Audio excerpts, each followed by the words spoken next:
Hey, Homeworthy. I'm Shayne Morrissey. Welcome to my client project here in Abilene, Texas.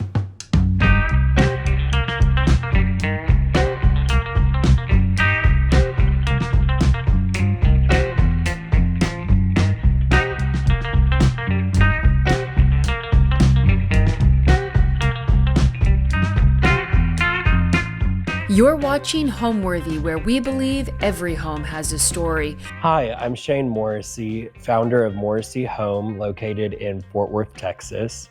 And today we're here at one of my recent client projects in Abilene. This home is a very curated home, and my client came here with a lot of her own pieces. You'll see a lot of antiques in this house. There's a lot of beautiful art that tells a story.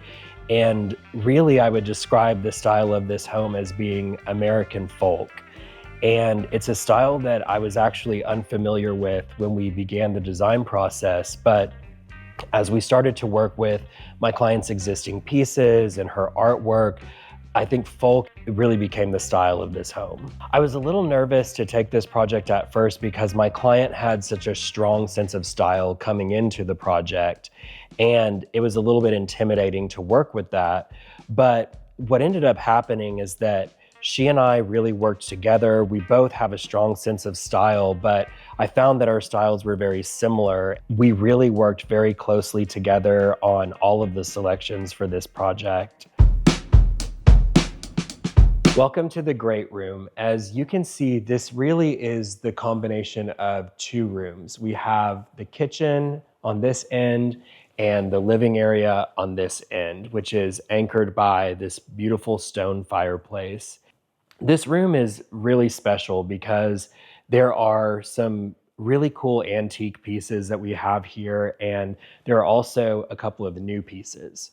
We knew early on that we were going to work with these Wesley Hall sofas that are done in a Wesley Hall fabric in this tapestry kind of pattern, which is sort of subtle because it's very tonal, but also it does have a lot of movement in it. So we knew that we wanted to go with a rug that still had some pattern, but that was very neutral and soft and would allow these sofas to speak for themselves. The pillows that you see here are made by Simple Things in Fort Worth, and I needed something that would go with these sofas, and I walked in and they had these ready-made and available, and so I think they worked out really well because the yellow pulls in these two campfire chairs, and I think that the blue relates really well to the painting that you see over the mantle. I want to tell you guys about these amazing campfire chairs that my client sourced. So these were 1920s chairs that were recovered in vintage blankets. The artist, Leslie McGinnis, sourced these chairs and recovered them in campfire blankets, and I at first didn't really know what to do with these chairs or where we would put them in the home because they have this really kind of it's a very Americana stripe to it, but I think it ended up working perfectly here, and really this became the inspiration for all of the finishes that you see in this room. One of the really fun, whimsical things I think in this room are these swan boxes that are from Oak Street here in Abilene, and I think they just add a really cool element to the space. We sourced these cowhide ottomans for the room because we wanted something that had a little bit of a different texture to it. At first, I thought that we would cover these in an antelope hide, but my client really liked the ideas of these being done in cowhide since here we are in West Texas, and I think that they ended up really cool, and they really do feel very much at home here. And it also, because of the profile of these, it adds a modern element to the space that is otherwise, I think, pretty traditional. I sourced these Ralph Lauren lamps for this space because I really loved the simplicity of them, but then you'll notice they have these perforations on them that really adds some great visual interest and texture. The shades that came with these lamps were paper shades, and I felt that the lamps were a bit too simple with the standard paper, so we opted for these fabric shades from the shade shop. We have this pair of oak antique cabinets here flanking the fireplace, and originally we had planned for these to be installed in the kitchen, but when it came out in the build, it seemed like these were going to feel a little bit out of place, and so fortunately they were a perfect fit for this area next to the fireplace, and it's actually quite rare to find the pair, so these are really special. Atop the fireplace mantle, we have this painting by Mary Gregory, which is a really beautiful landscape scene. And Mary is a local artist here in Abilene. It was important to my client that we have a really prominent piece of local art here in this room. And I think it's a really beautiful focal point. I think this is a really impressive artifact. This is an antique fireplace bellow from Bordeaux, France, that my client sourced. And this would be used to stoke the fire. And I think it just has a really cool architectural element to it, and definitely something to remember. Along this wall, we have a collage of my client's art collection. And these are pieces that she's collected throughout her life. And one of the things that I want to mention are these little pieces here, which are called museum bees. And these are made from vintage picture frames and sometimes coins or jewelry and other elements. And I just think it's really fun to have those peppered in. You'll see one here, and we have a couple down here as well. All right, now I'm going to take you to the kitchen area. Follow me. My client came to this home with a lot of her own pieces of furniture and artwork, and this was really the first time that I've designed a project around a client's existing furniture and art. And so typically the finishes and all of the hard surface selections inform the furniture and the rest of the interior, but in this case it was the opposite. The furniture ended up informing the design selections for the home, and that ended up being a really fun process to work that way. I really love all of the rooms in this home, so it's challenging to name one as my favorite. I love this room we're sitting in, which is really a great room, and you see behind me the kitchen that connects to it.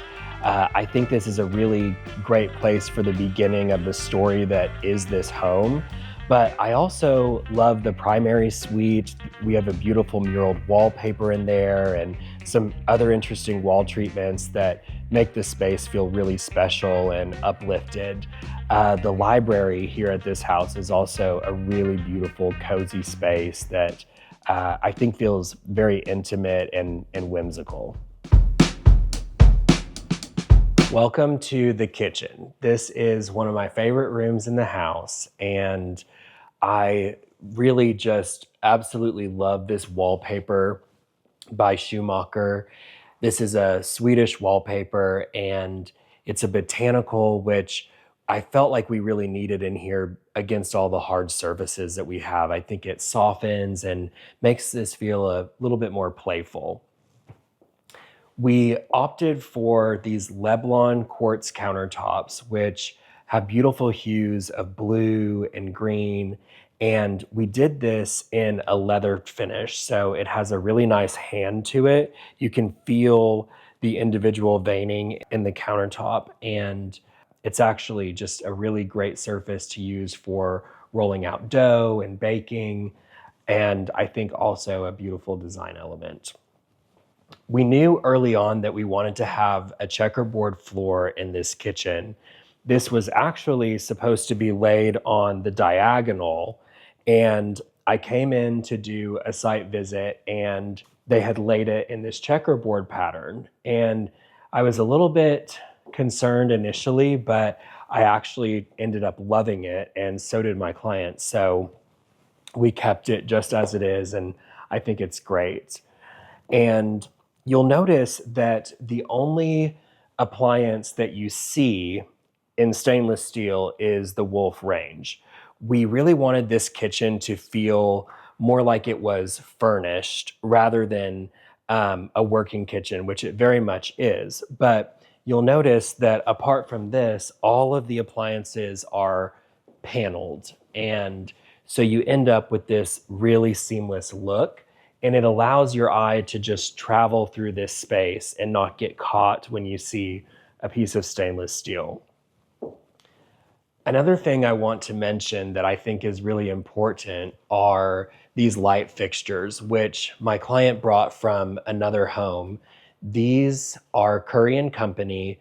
They're no longer making these, but if you look closely, they have little oak leaves, acorns, and squirrels on them. And so just a really fun, whimsical, folky element for this kitchen. I knew we wanted to have this bell hood over the range, and originally we were going to hang a collection of my client's copper pots underneath this range, and we were going to build a quartz shelf here. But as the design continued to unfold, I realized that we needed to create an element that would give this hood a little bit more drama. So what we did is we ran the quartzite up as the backsplash, but we swooped the sides so that it just takes your eye up and creates a, I think, beautiful dramatic effect. And to further enhance that, we flanked it with these two sconces by Ralph Lauren that have a burnished metal edge and then brass in the middle. And I think that they're really beautiful and just add a lot of warmth here to this space. We decided to clad this ceiling in wood and carry the wood beams through. And you'll notice that instead of going with the typical can lights that you'll see, we did these mini brass flush mount fixtures by Visual Comfort. And it's amazing just how much elegance it adds to a room like this. I really love the color of these cabinets. It's a really beautiful red, and this color is called Red Barn by Sherwin-Williams. The sink here is a sink by the Galley, and this is a functional sink that serves as an area to cut. You can lay cutting boards on it. It has multiple wash stations, and we needed to opt for two faucets because the sink is so long that we wanted to be able to have functionality at both ends. And finally, I want to talk about the seating options in this area. You know, we really had a lot of conversations about the bar stools here. I originally thought that the bar stools should be backless so that we would end up not having backs of chairs backed up to each other. But it was important to my client that these have backs just for support because the family does dine here quite often. And so we ended up going with these backed bar stools, which are by Hancock and Moore. And we customized the options for the wood and with this green leather and brass nail head. And they're actually quite different from the seating on this end, which is French ladder back chairs that we paired with this French table as well. These are items that my client brought with her to the house. And we made these CR Lane captain's chairs so that we could have an element to soften all of the wood elements that we have here. All right, now let's head to the scullery.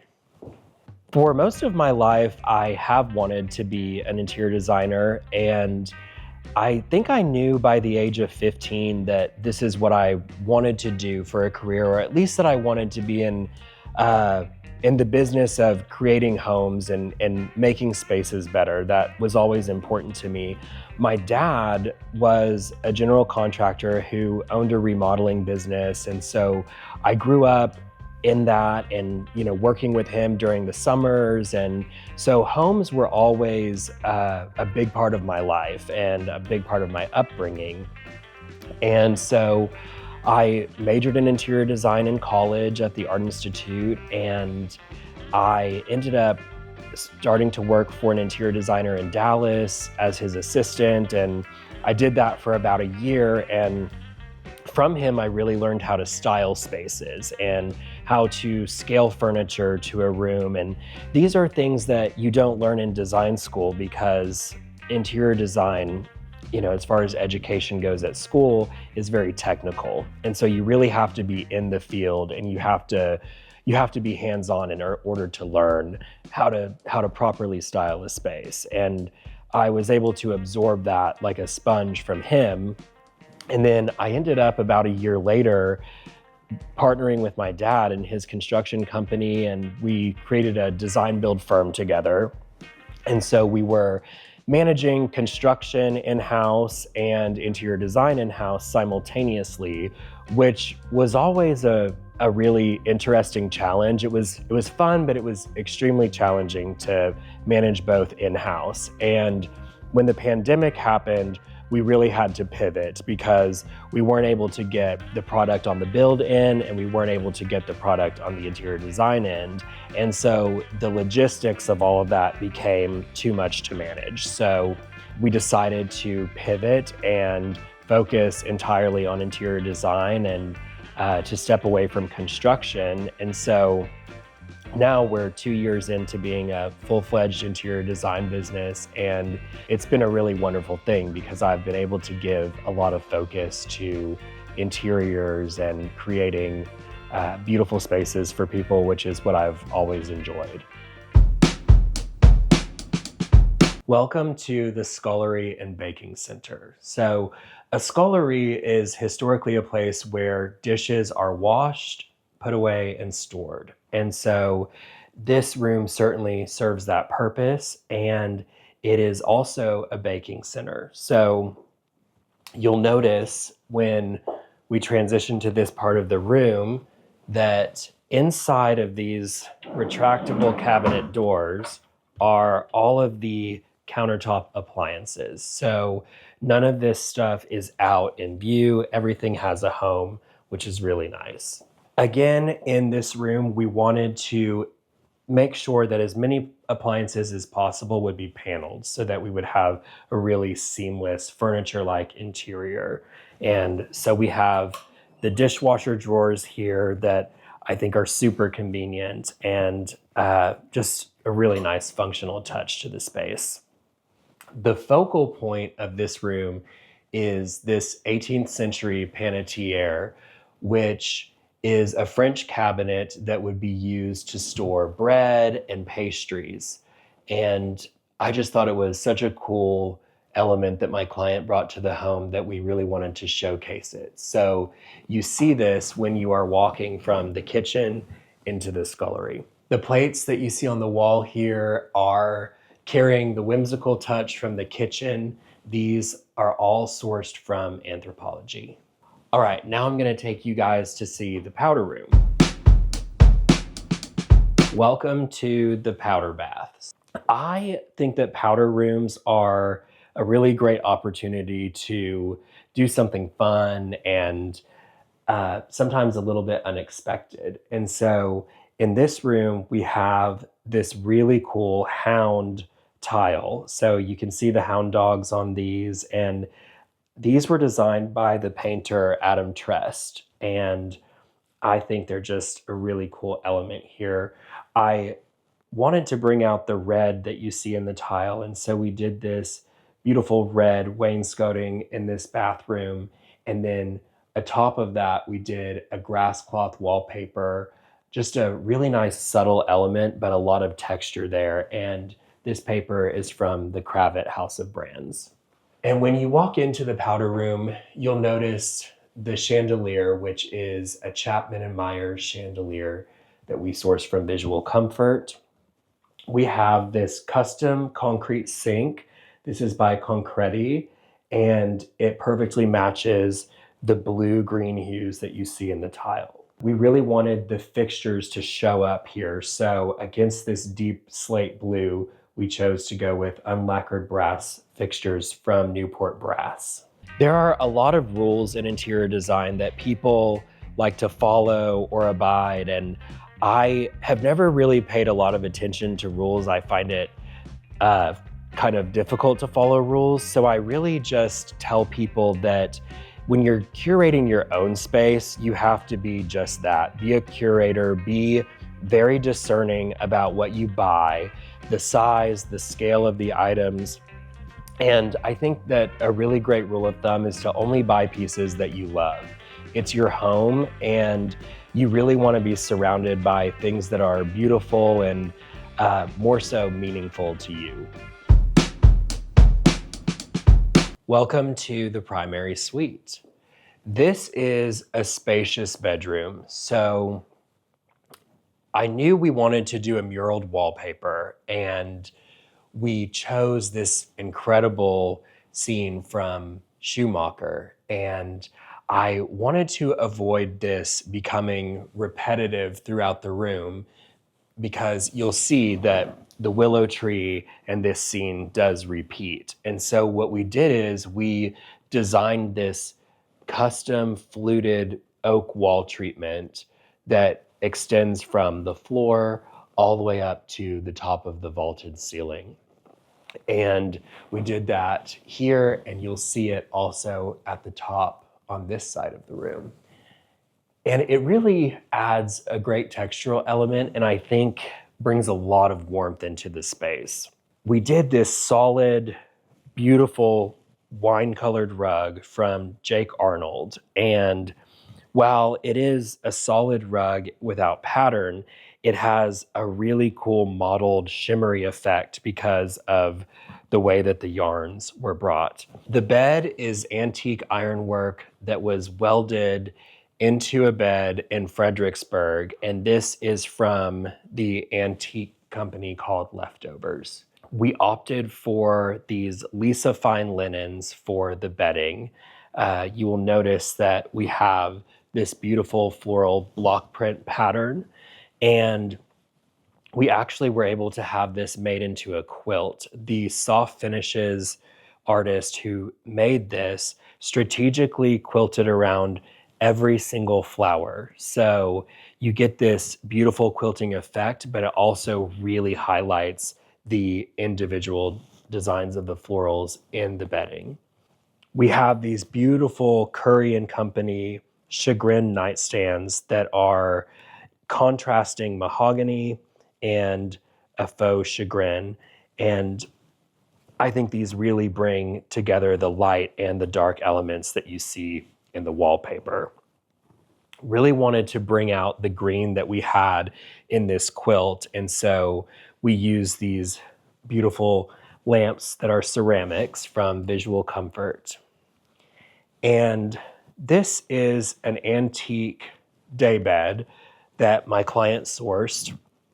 And we actually had it reupholstered in this fabric from the Cravat House of Brands. And this is a Tibetan fabric that was loomed in Tibet, and they incorporated pieces of leather in the straps. And I think that that just enhances the textural elements in this room.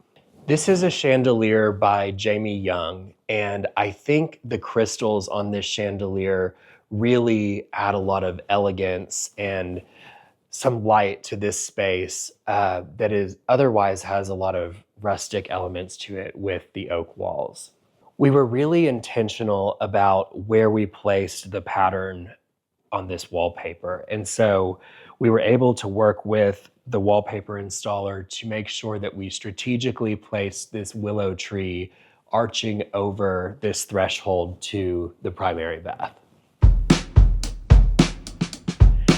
This bathroom is a really, really nice retreat, and you'll notice that we have this beautiful porcelain tile that mimics viola marble. And one of my favorite things in this bathroom is this burnished metal tub by Penhaglian. We knew early on that we were going to use this, and it's really very special because when you look closely at the finish, it's very unique. No two of these tubs are created exactly the same. We knew that we were going to have some of these darker, bolder elements in the room, and so we wanted to carry that. And when you look at the painting above the tub, this is another piece by Mary Gregory, and we didn't really know where we were going to place this painting at first, but I think that it adds a really nice masculine element to this room, juxtaposed against this crystal chandelier that is just beautiful and brings so much light into this space. We have these beautiful fluted white oak cabinets, and we topped that with this gorgeous marble that brings some grays and neutrals into the space. And we wanted to do a combination of finishes. So we have brass hardware on the cabinets, and we have polished nickel fixtures from Newport brass on the counters. For the shower, we chose this red tile, which pulls some of the tones of the viola marble. And I really love this shower. I think the red is an unexpected element in a lot of ways, but I think it worked out really well. All right, now let's see the rest of the house. And before we head to the library, I want to show you this bench in the mudroom. This is a schoolhouse bench, and just a really cool antique natural wood element to add in this space that has painted wainscoting. And my client really loves dogs, and so all of the hooks have dogs on them, and we have these paintings that have our clients' pets on them. Welcome to the library. We started this space knowing only that we had these two chairs, which are antiques that my client had upholstered in Schumacher fabrics. And I wasn't really sure where to go with these at first, but we just decided that since we had this really cool folky pattern with the birds and the botanicals, that we would just play that up. And so we selected this really beautiful botanical wallpaper. This is called Mimosa, and it's also a Schumacher wall covering. We incorporated this beautiful plaster floral light fixture from Julie Neal. And not only is it very sculptural, but it also, because it has plaster, has a really beautiful texture to it.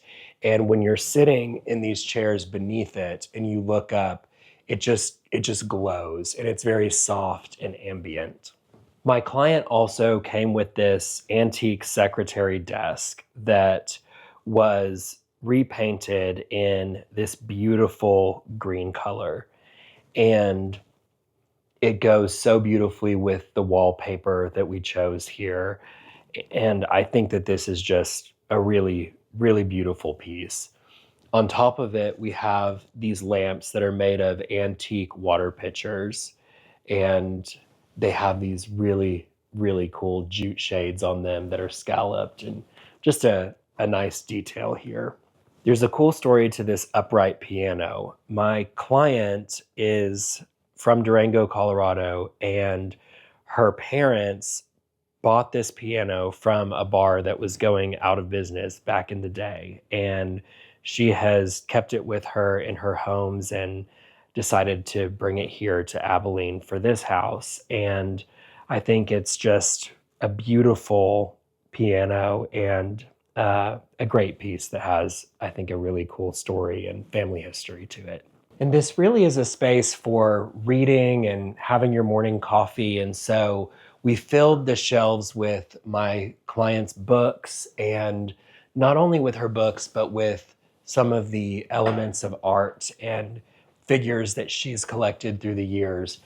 The horse paintings that you will see, this round one here and this painting, are by Shelby Gachet, who specializes in equestrian art. And I think they're a really nice touch for this room.